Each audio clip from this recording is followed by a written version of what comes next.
Kannur Chuttad അഴിമുഖത്ത് fibre boat മറിഞ്ഞ് മത്സ്യത്തൊഴിലാളി മരിച്ചു. അസം സ്വദേശി അലിയാണ് മരിച്ചത്. ചുട്ടാട് അഴിമുഖത്ത് ഒരാഴ്ചക്കിടെ മൂന്നാമത്തെ അപകടമാണ് ഉണ്ടാകുന്നത്. അരുൺ പൂപ്പറമ്പ വിവരങ്ങൾ വച്ചിരുന്നു. അരുൺ, ഈ അപകടം ഉണ്ടായത് എന്താണ്? എന്തുകൊണ്ടാണ് അവിടെ അപകടങ്ങൾ പതിവാവുന്നത്? അരുൺ,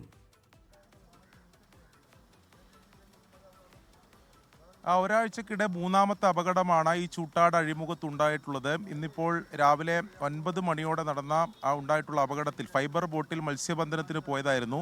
4 പേരായിരുന്നു ആ ബോട്ടിൽ ഉണ്ടായിരുന്നത്. അതിൽ 3 പേർ ഈ ബോട്ട് മണൽത്തിട്ടയിൽ ഇടിച്ചു. അത് നിയന്ത്രണം വിട്ടു. അതിനിടെ ബോട്ടിലുണ്ടായിരുന്ന അസം സ്വദേശിയായിട്ടുള്ള അലി ഈ കടലിലേക്ക് തെറിച്ചു പോവുകയായിരുന്നു.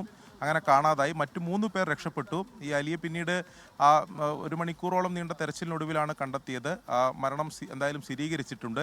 അശാസ്ത്രീയമായ പുലിപുട്ട് നിർമ്മാണമാണ് ഈ അപകടത്തിന്, ഇത്തരത്തിൽ തുടർച്ചയായിട്ടുള്ള അപകടത്തിന് കാരണമാകുന്നത് എന്നതാണ് ഈ നാട്ടുകാരും മത്സ്യത്തൊഴിലാളികളും ആരോപിക്കുന്നത്. ഇതേ തുടർന്നാണ് നാട്ടുകാരുടെ ചെറിയ തോതിൽ പ്രതിഷേധം ഉൾപ്പെടെ ഉണ്ടായത്. എന്തായാലും പഞ്ചായത്ത് പ്രസിഡന്റ് ഇപ്പോൾ നമ്മോടൊപ്പം ചെയ്തിട്ടുണ്ട്. എന്താണ് ഈ തുടർച്ചയായിട്ടുള്ള അപകടങ്ങളാണ് ഇവിടെ ഉണ്ടാകുന്നത്? മത്സ്യത്തൊഴിലാളികൾ ഉൾപ്പെടെ എന്താണ് പറയുന്നത്? ഇതിലെന്താണ് ഒരു പരിഹാര നടപടി ഇല്ലാത്തത്? മത്സ്യത്തൊഴിലാളികൾ ഇപ്പോൾ സംശയരൂപേണ പറയുന്നത് ഇതിൻ്റെ അശാസ്ത്രീയതയാണ്.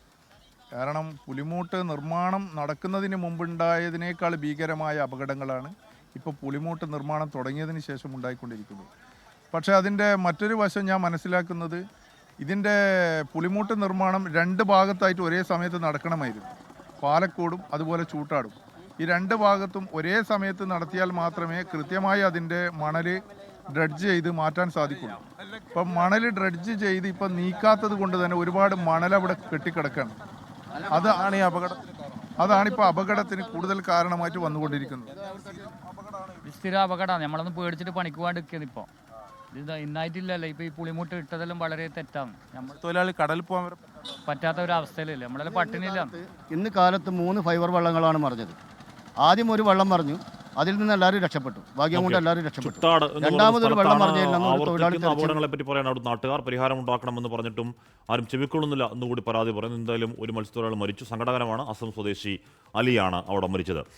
ലോകത്തെവിടെയായാലും ഏത് സമയത്തും 24 വാർത്തകളും ഓഗ്മെന്റഡ് റിയാലിറ്റി പാക്കേജുകളും എക്സ്പ്ലെയിനറുകളും വിശദമായി കാണാൻ ഞങ്ങളുടെ യൂട്യൂബ് ചാനൽ നിങ്ങൾക്ക് സബ്സ്ക്രൈബ് ചെയ്യാം.